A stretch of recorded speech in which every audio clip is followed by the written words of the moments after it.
Bienvenue à tous, très positif, j'espère que vous allez bien. Et moi également, je me porte très bien.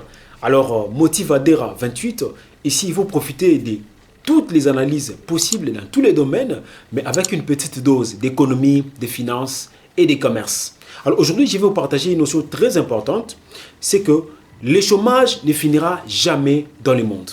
Ça veut dire qu'il n'arrivera jamais aucune période où nous allons constater que dans le monde, le taux de chômage sera de 0%. Quels que soient les efforts qui soient fournis par les gouvernements, qui soient fournis par des États, qui soient fournis par des hommes d'affaires, on n'arrivera jamais à cette période au cours de laquelle on constatera que le taux de chômage sera de 0% partout dans le monde. Ça sera impossible.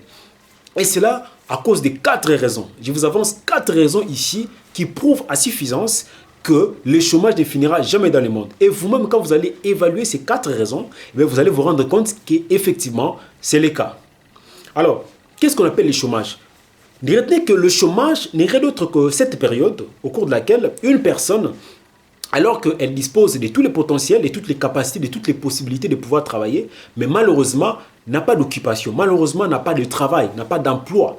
Ça veut dire que cette personne-là, son potentiel n'est pas mis en exploitation, n'est pas mis en jeu, n'est pas mis en valeur dans une organisation ou dans une société ou dans une entreprise. Donc cette personne-là s'y retrouve dans une situation de chômage. Et ce chômage-là est généralement calculé en termes de pourcentage. Et pour calculer ces pourcentages-là, généralement, on fait un ratio. On fait un ratio, c'est-à-dire un rapport entre la population qui travaille, c'est-à-dire la population qui est en occupation dans les entreprises, dans les organisations, etc., sur la population active. Et dans cette population active, nous prenons la population occupée et la population qui est non occupée, c'est-à-dire la population sans emploi. Et bien dans ces ratios, nous allons multiplier par 100 pour dégager justement les taux en pourcentage. C'est comme ça qu'on le calcule. Maintenant, pour ce qui est de la typologie, en fait, il y a plusieurs types de chômage. Il y a d'ailleurs la typologie, aujourd'hui, ça dépend même d'une organisation à une autre. Mais nous allons avancer une typologie que vous allez retrouver dans plusieurs espaces. Il y a généralement 2 types de chômage. Le chômage structurel et puis le chômage conjoncturel. Les chômages structurels, comme vous l'entendez bien, il y a la structure. C'est-à-dire, c'est une forme de chômage que nous connaissons généralement à la suite plutôt de la mutation des structures ou changement des structures dans les organisations, dans les entreprises, surtout principalement suite à l'évolution des nouvelles technologies, des nouvelles méthodes de travail, voilà, suite à la créativité, aux innovations que nous constatons dans certains secteurs de la vie nationale. Ça crée des changements dans beaucoup de structures, de beaucoup d'organisations dans le monde. Je donne un exemple. Hier, par exemple, vous étiez spécialiste dans l'utilisation de la machine à dactylographier. Aujourd'hui, on n'a plus besoin de ces spécialistes-là. Aujourd'hui, on a besoin des spécialistes dans l'utilisation de l'outil informatique qu'on appelle l'ordinateur. Exemple, hier, on avait besoin d'aller voir un dessinateur pour pouvoir embellir nos textes, embellir nos photos. Aujourd'hui, on a besoin des utilisateurs des logiciels qu'on appelle Photoshop et bien d'autres logiciels. Exemple, hier, on avait besoin justement de pouvoir utiliser des méthodes d'archivage physique. Aujourd'hui, on a plus besoin des concepteurs des bases de données.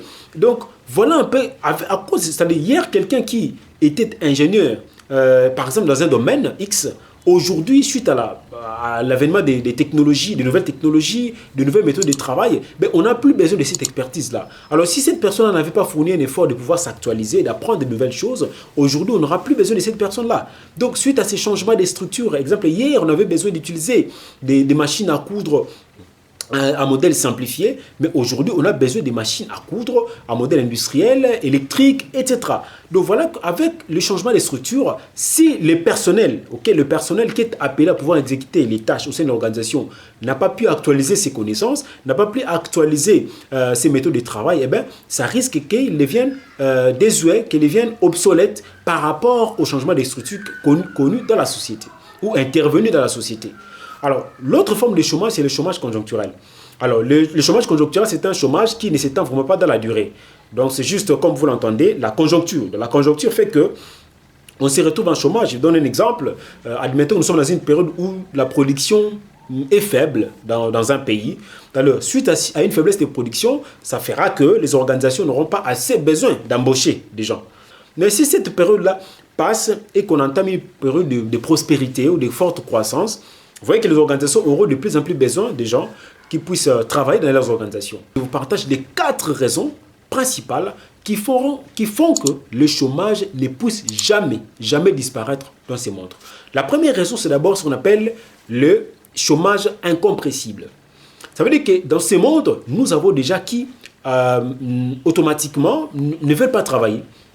Mais ils ne veulent pas travailler, pourquoi? Soit ils sont dans une famille riche, ils sont dans une famille aisée, soit ils ont hérité d'une richesse de leurs parents, bien de leurs grands-parents, etc. Ou bien aussi, certaines personnes se retrouvent dans une famille où papa est riche, il est tellement riche qu'il donne tout à ses enfants, ils ne veulent pas. Okay? Il ne veut pas que ses enfants travaillent. Vous voyez? Donc nous avons des situations comme ça. Il y a aussi certains hommes qui sont riches et ne veulent pas que leurs femmes, par exemple, travaillent ou leurs enfants puissent aller travailler. Parce qu'il a tout à donner à sa famille, il a tout à donner à sa femme ou il a tout à donner à ses enfants. Alors, il y a aussi certaines personnes qui ne veulent pas travailler tout simplement parce qu'ils sont à la recherche de meilleurs emplois qui puissent véritablement répondre à leur profil.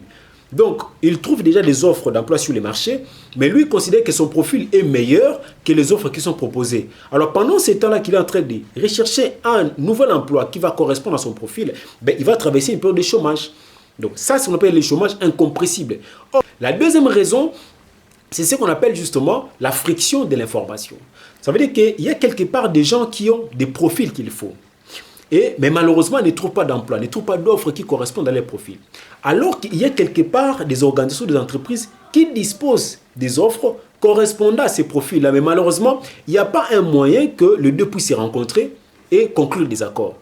Donc, on a besoin d'un ingénieur électricien ici, mais nous n'en trouvons pas. Alors qu'ailleurs, il y a l'ingénieur électricien qui est à la recherche de l'emploi. Vous voyez? Mais il n'y a pas un canal qui puisse nous mettre en contact et qu'on puisse conclure un contrat.